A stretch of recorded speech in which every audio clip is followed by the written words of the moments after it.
Hello there, fellow fleet captains. Rhadamant here. Thank you for tuning in to Starsector, Ashes of the Domain. Episode 44, Lift the Veil, Grudge Match. Preliminary reports. Received a disturbing post-battle report from my tech officer. They've been modified to be complete control by AI cores. It doesn't look like Tritachian work either. This was done by the hegemony. Naughty, naughty hedge. And I'm going to recover all 3 automated cruisers. We also got 2 gamma cores. The rock that the autonomous fleet was defending is pocked with hiding holes, empty, and fuel and supply stores. Also empty. After a thorough sensor sweep, your ops chief finally gives the order, and the salvers move in to uncover a camouflage access point. The shaky image of the helmet cam reveals the carapace of terrestrial death, glittering in the chaotic play of suit lamps. One planet killer. Your ops chief cuts the excited chatter between salvers with harsh word, and then returns to procedural call and response. The planet killer is soon secured by my flagship.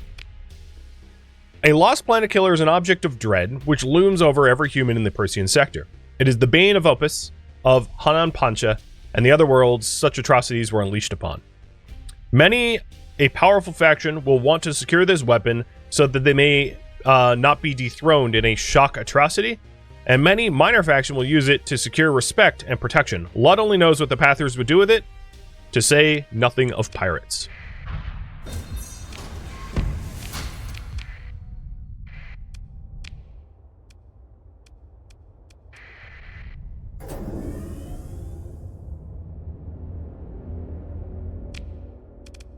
So we did pick up these AI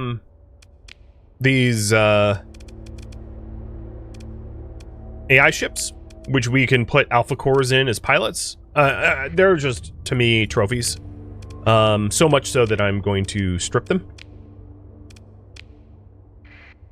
I don't plan on using them, as they are technically unique ships, and unique ships are against the rules of this series.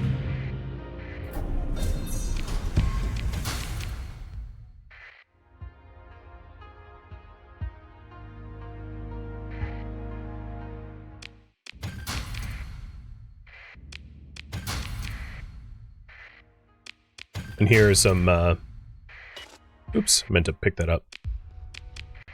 Some debris, oh, like a radiant. And glimmers and everything. Might as well scoop up what we can before we go home.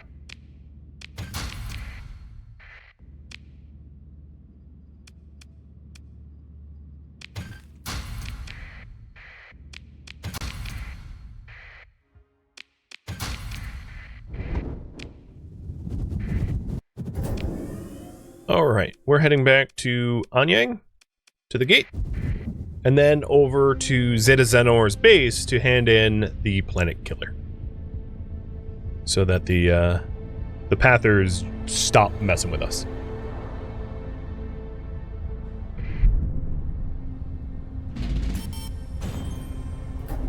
Alright, at this point, I'm gonna guess... Oh, one more day. I was close. There we go.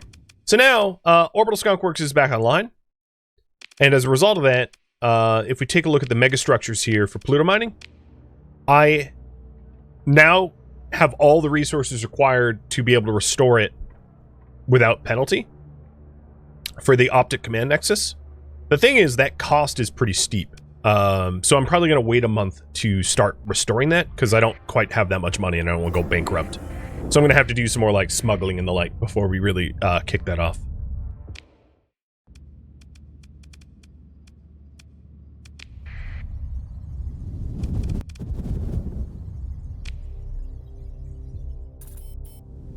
Orbital Works in Raveno is done. So Raveno's Orbital Works was intended to then become an Orbital Manufactorium to eventually an Orbital Fleet Works. So we're continuing on that path.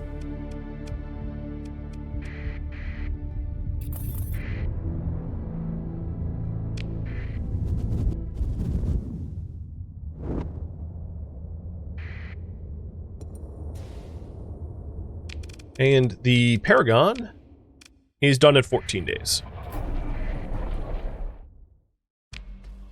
Nessus Cedars. I have your planet killer. Nessus Cedars' hands go together, and he closes his eyes, mumbling what sounds like thanks to Providence. I confess, Captain, I did not expect you to return, he says. Isn't it useless without codes? Not so useless as you might think, he says. It is a god-cursed totem, a demonic thing feared and worshipped by heretics. There is power. He stops himself, realizing that despite his excitement, it's best not to speak too openly of the Path's plans. I want you to promise that you're not going to use this on people. He stares at you for a long moment. You know as well as I that I could easily lie to you, one way or another. I am no saint. Let us not waste time play acting. The weapon is a threat as much as it is a weapon. You know this as well as I. If truly I profess that it would never be used, and was believed, then it would be no longer a threat. He pauses, then continues. Only a weapon, which is all the more dangerous, don't you think? Make arrangements to turn it over. You coordinate the Pather to have the planet killer transferred to their keeping. This is a praiseworthy act, Captain, in service of Lud's vision, twisted and dark through the path we walk together be. Word of your cooperation shall spread amongst the true faithful. He puts his hands together once more. Holy peace be upon you, break fire, until the end of days, when all shall be judged. So he has a very high importance, and I've made a deal with the Ludic Path so that they are not going to bother me anymore. It would be interesting to have a very high important contact within the path, so I'm going to develop that contact so I can keep it. So I have the Tritac and the path. Now, as a result, if we take a look at colony threats, I literally don't have colony threats. I have no colony threat gain at all.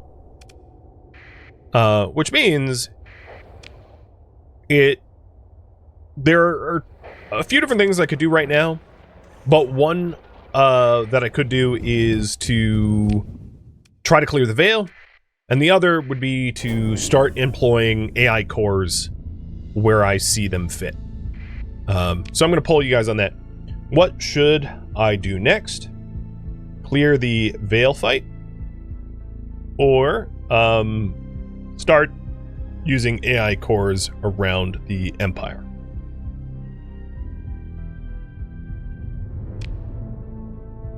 So I'll talk a little bit about the hedge colony crisis. It's a little bit different than the other colony crises in that it's not a one and done, which is why I saved it for last.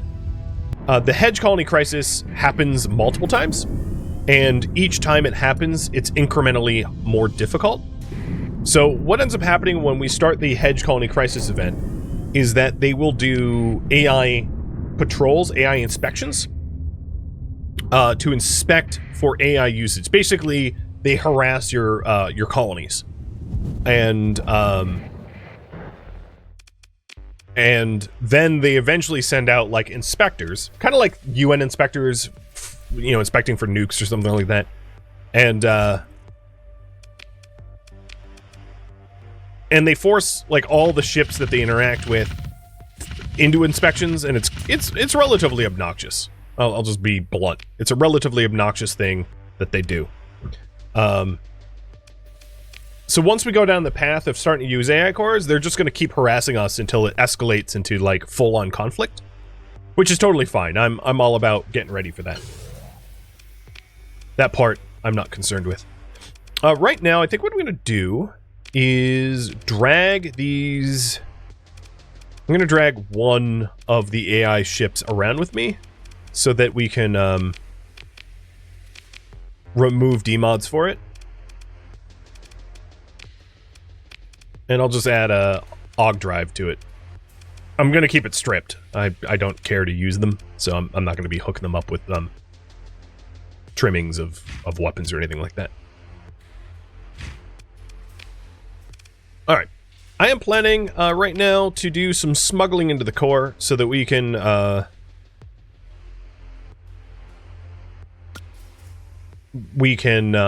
start paying for the Pluto mining, restoration.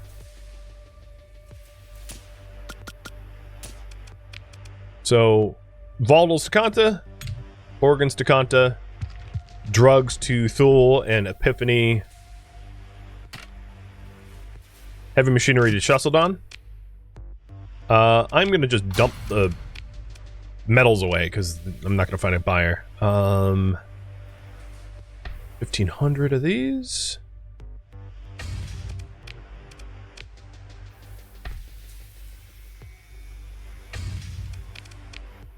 Marines.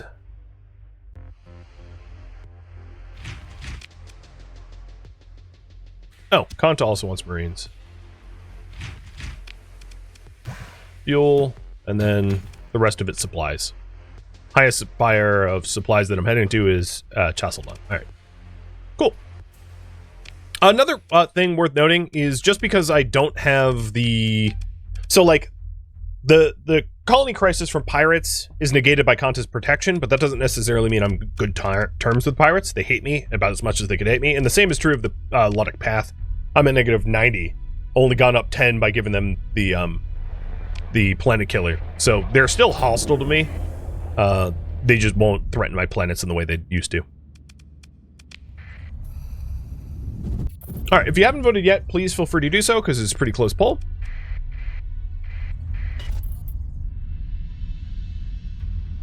And Still Boot, thank you for the resub.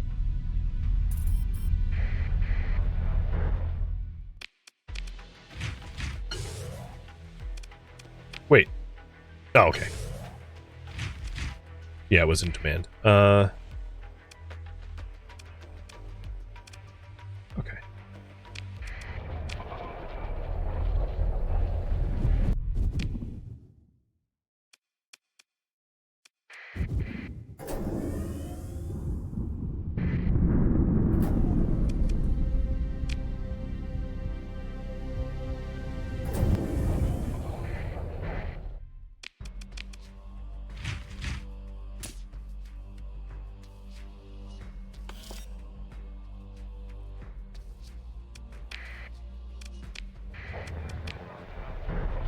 It's funny, the Pathers hate me so much, but I'm, like, almost solely responsible in supporting their colonies with, like, heavy machinery, drugs, etc. I'm, like, the reason they have planets that are supported. But it's all smuggling. It's all below board, rather than above board. Oh, the organs were going to head into Kanta. Oops. I'll just sell them here. Save myself a trip. Alright, well that's a good nest egg, I would say. I'll even sell some fuel here too. And it looks like we're going to try the Veil fight. That won by a single vote.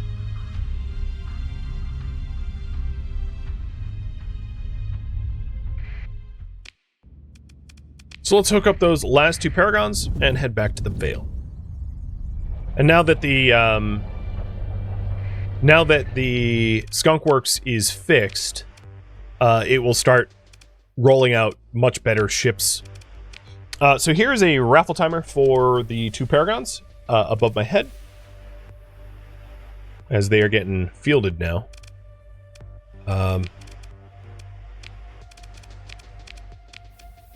So, Veil fight. Here we go. Oh, dear lord.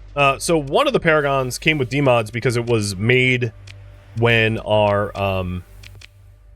forge was broken. That sucks. Didn't realize that that would be a consequence of building it when I did. Oh well. We'll clear the demods eventually, it's not a big deal.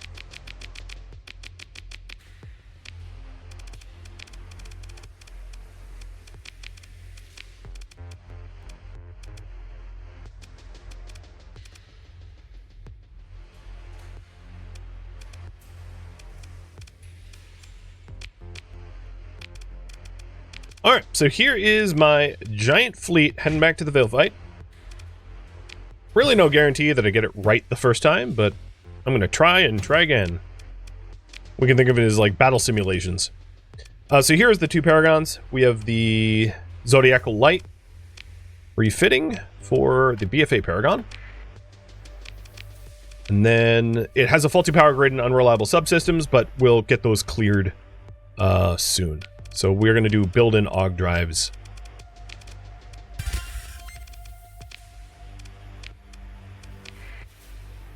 And there it is. And then the other one, more built-in AUG drives, and that is hooked up too. I'm thinking in these universal slots, do I have the ability to manufacture ion beams? Because I wouldn't mind having ion beams instead. Ion pulsar. No. I think I don't have ion beams in that slot because I don't know how to make them. That's fine.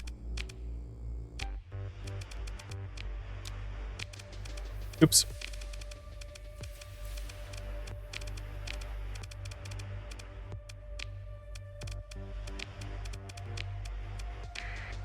All right. I'm going to put these two down below because I know they have to be raffled. And then assigning officers. That looks correct. The officers in the eradicators, I don't think I'm going to be using eradicators. They're more just like for show if I don't have anything else to field. So I'm going to move them into the Auroras. And our mercenary contracts are eventually going to need to be re-upped, and I would like to clear the veil before we have to re-up it. So if you take a look at the path cells, I forgot to show you this as a result. So we don't have path cells anywhere. Like, we had path cells active when I hadn't turned over those weapons, but now, as you can see, there was no path threat anywhere on any of my planets. They're completely leaving me alone, which is going to be helpful for stability too, because planets like Tarmarin were very, very close to being destabilized. So that's a real boon.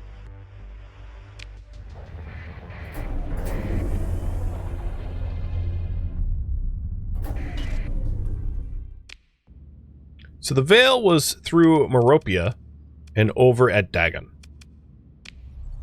Oh, shoot. You know what?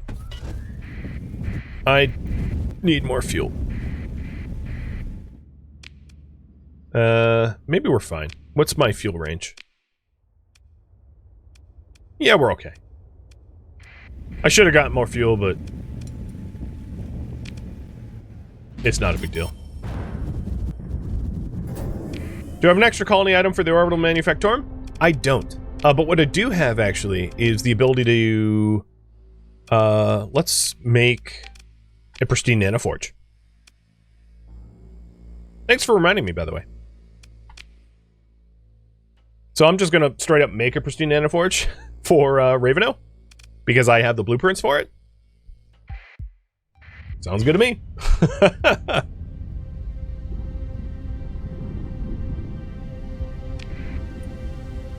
Alright, raffle timer's up. Asgen, you are going to be the broken Paragon. And then the other one is the Major Mildew. And I know we have duplicate names, it's fine.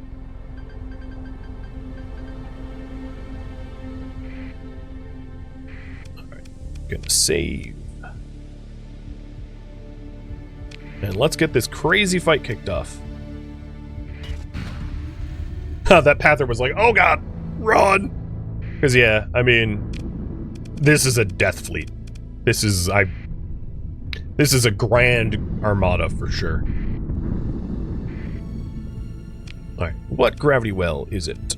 Because I don't have a lot of fuel to spare. It's this one. Here we go. One more save. In terms of storm damage, one of the monitors got busted, but that's fine. Not a big deal.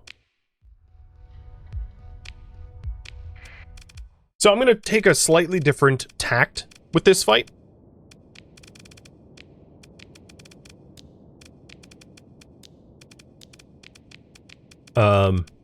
As you will see. So what I'm planning on doing is having all of my ships sit here and then try to issue orders to single out a specific Tesseract and knock it out. Basically, the goal right now is to destroy one Tesseract at a time, and then once it becomes sub-Tesseract, meaning like armor breakers, shield breakers, etc., ignoring the subsequent ship and focusing on the next Tesseract. So,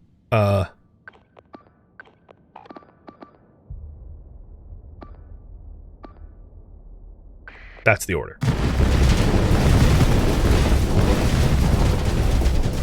Tesseract front and center is my focus.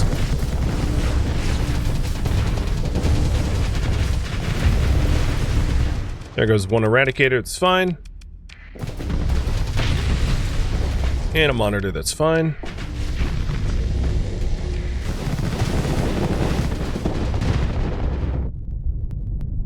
Actually, you know what?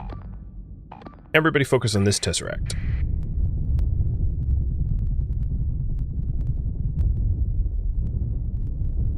Alright, the Pegasus is okay.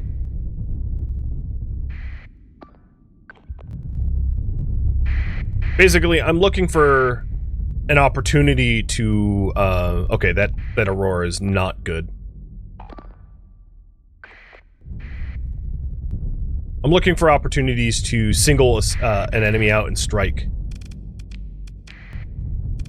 Hoping that the enemy slips up with their... the way they have deployed their ships. Alright, let's see. Everybody go after this one. Oh, I don't have command points. Yeah, that Aurora was suicidal. And this might take some trial and error, but I think this is the right approach. If I can wait to strike... Really what it relies on is the Pegasus shooting the correct target at the correct time, doing a lot of burst damage, and taking down a Tesseract at a time.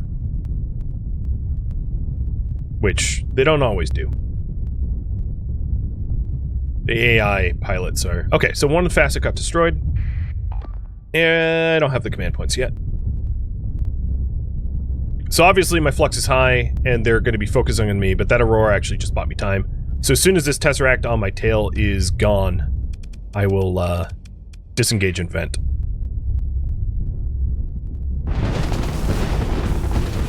There we go.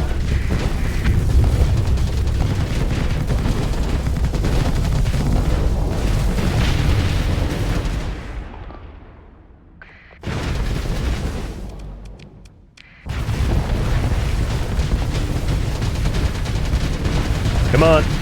Get it. Get it. Get it. Tesseract gone. Okay, so we're down to 2 Tesseracts.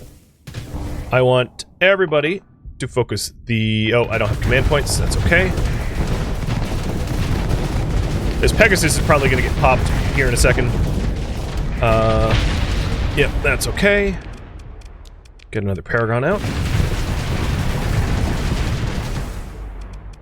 And another Aurora.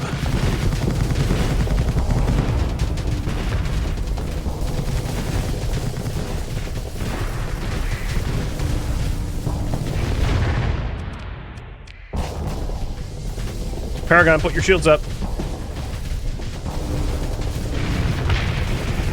Alright, got that facet out of the way. I still don't have command points. Oh, shoot. I did not mean to overheat. Yeah, this is probably going to be a failed attempt because I blew myself up.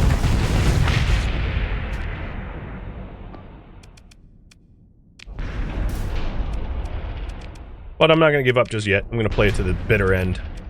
Because you never know. So I'm putting myself in one of the Paragons that I just brought back in.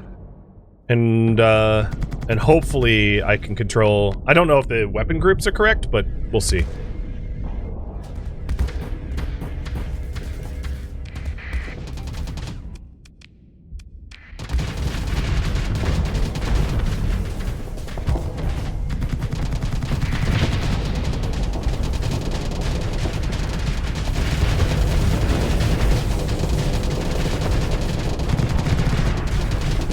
the weapon groups are fine. This Tesseract is damaged already. Hoping to be able to take it out.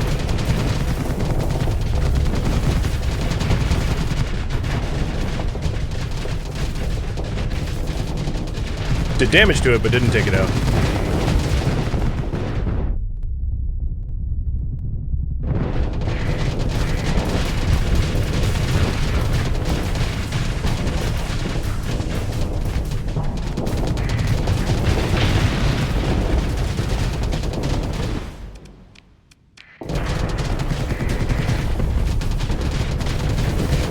Alright, this Paragon needs to strafe down so that I can help it. It's like blocking me from assisting.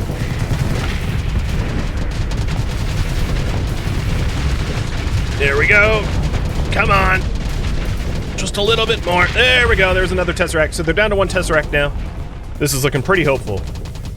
And I have 2 Paragons in reserve, which is a good amount.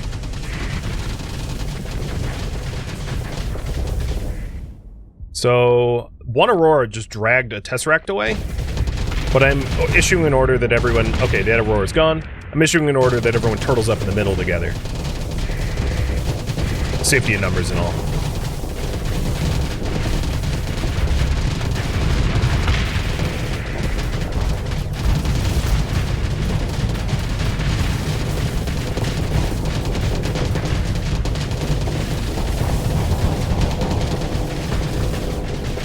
The other Paragon is hurting. I'm trying to blast the shards away. Oh, the Pegasus is about to go bye-bye. Pegasus really can't stand up to a Tesseract, because Tesseract uses a lot of EMP weapons, so if you don't have Omni Shields, which the Pegasus does not, the Tesseracts can overwhelm the shields.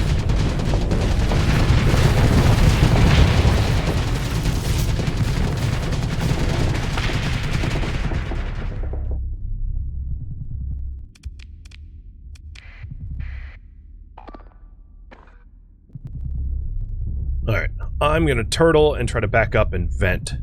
There's one Tesseract left, and I'm hoping for some ally help here, but they seem to be moseying. I'm keeping a very close eye on my flux, so I vent before I overload. There we go. Thank you, Aurora. Full assault.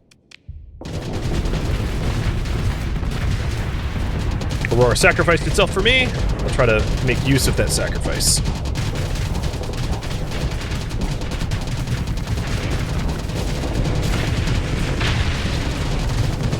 Alright, some of the smaller shards I'm just clearing out.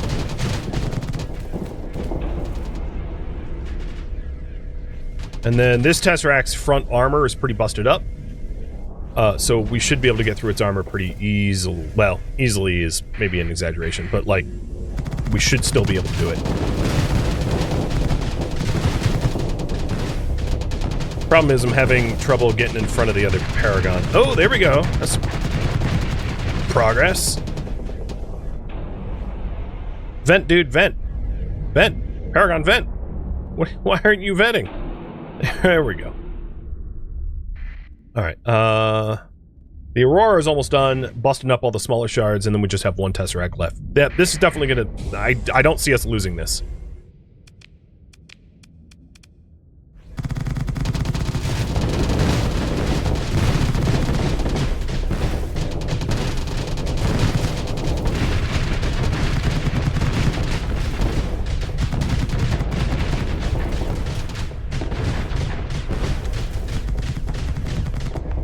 I'm doing a zero flux maneuver here so that I can get in position to help the other Paragon before it gets overwhelmed. Down it goes. Now we just have a few smaller shards left, which is not too bad. The Aurora is still working on a armor breaker, but the Paragon I'm going to have come back to us. If the Aurora blows up, it's not a big deal.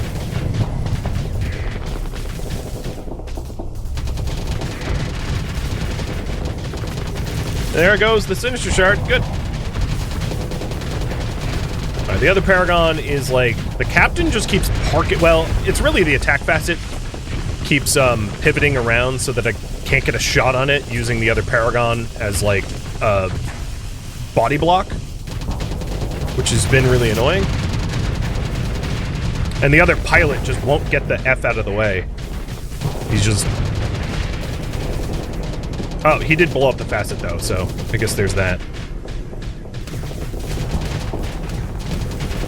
Got the job done, but he nearly blew himself up in the process.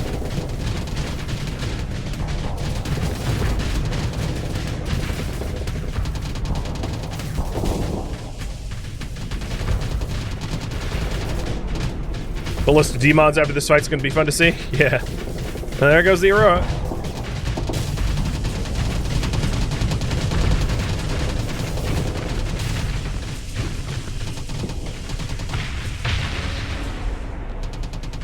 Alright, what's left? Just a bunch of tiny shield facets? Shield aspects, I think? Yeah.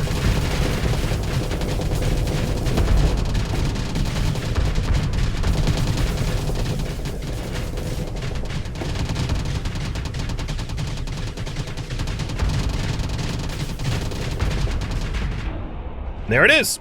Veil cleared. Oh, boy. That's a lot of crew dead. Not so many D-mods.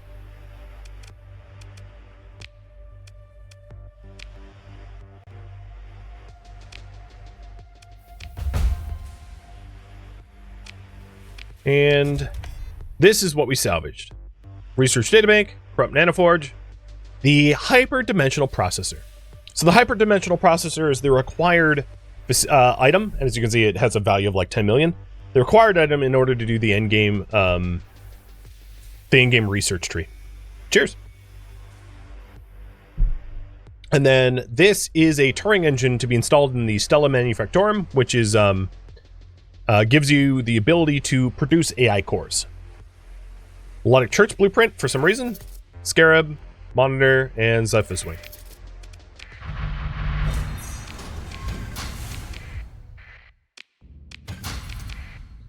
Alright, here's the thing. I am going to suspend all... Actually, I'll resume all repairs. Hell of a fight. Oh, there's also a mining station over here. We might as well just hit that while we're heading back.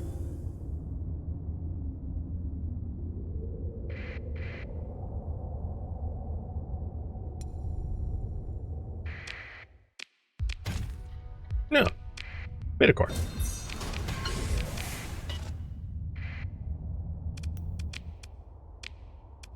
Okay, I don't have a lot of fuel, so I need to go basically straight back home.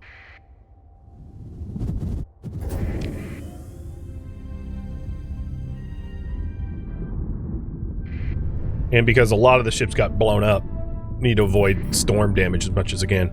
Oh, the polycrystallizer got done. Sweet.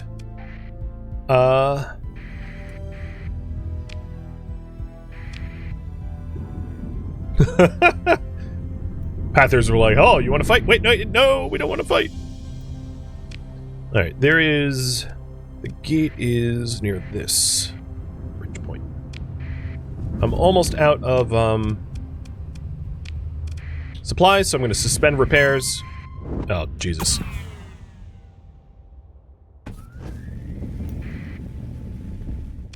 Gonna nope out of that right quick. And there we go. We're heading back to Tarshish. Limping back.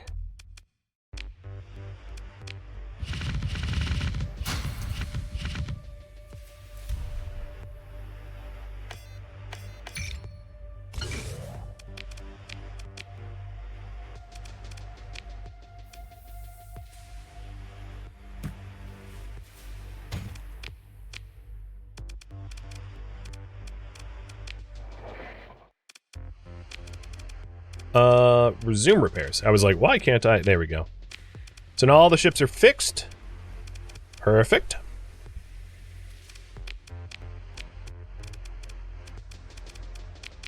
The ships with D-mods I'm going to keep in fleet to hull restorate them.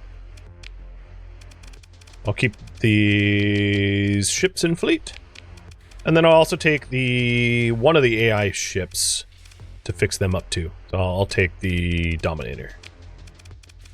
Let's grab our mule, salvage, fuel, and 2 cargo.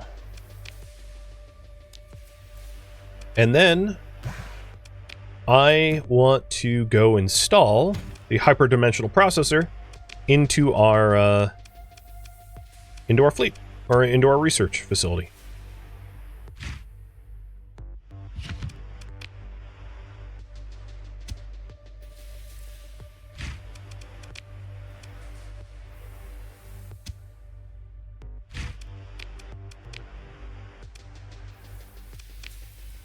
So next up is going to be hooking up AI cores. So I'm going to grab my gamma cores. I'm not going to bother with, but the alpha and the beta cores I will mess with.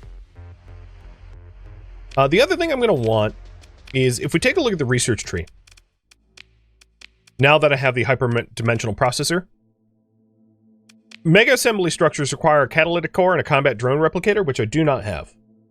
I don't have either.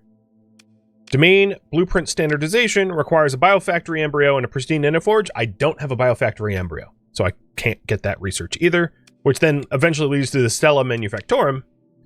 The hyperspace stabilization requires a fullerene spool, which I do have. So I can research hyperspace stabilization, which ends up to the Bifrost Gate. Bifrost Gates are kind of like mini wormholes that you can use once every 30 days. And they also dramatically increase the accessibility of the planets that they're built upon. And then hypertensile strength I can get immediately. And what's really nice about this is it reduces the cost of restoring megastructures by 20%. So I'm probably going to get this first, so that I can start restoring the Pluto mining station for 20% discount.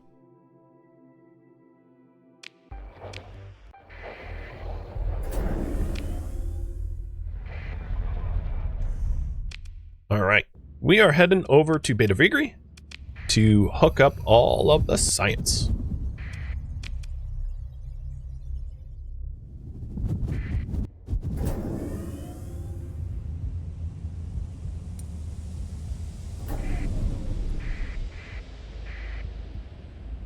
Where is the gravity well for Tamarin? It's the closer one to the star. Got it.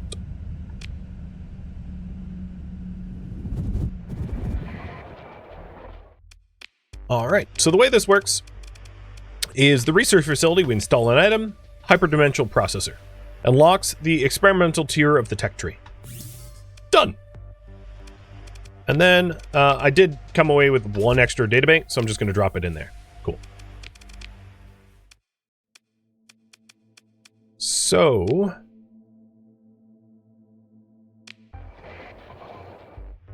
now that the processor is installed, I'm researching super tensile materials, and I think what I'm going to do is I'm going to wait 60 days to finish super tensile materials before I start restoring the Pluto mining station, so that I get a discount in restoring the Pluto mining station.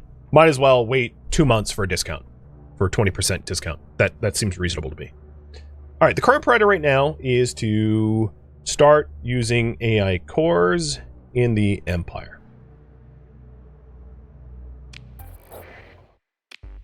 And what I want to do for the AI cores is to install the AI cores where they're going to be most effective. So one big one is the TriTac branch HQs. I'm going to install beta cores, because the TriTac branch HQ takes 15% of my colony's income, and I can reduce that cut by installing beta cores. So here, as you can see, the TriTac cut is 45k, and without the core, it is or it gets reduced from 45k to 33k. So saves me a considerable amount of money. The underworld makes a lot of money, so I'm going to install the alpha cores into the places that it makes the most money. So anything with high upkeep is going to get beta cores, and then anything that costs me a lot of money to support is going to get, or make some money gets alpha cores, costs a lot of money gets beta cores. So the biosynth laboratory here, I'm going to get beta core, and that's it for now.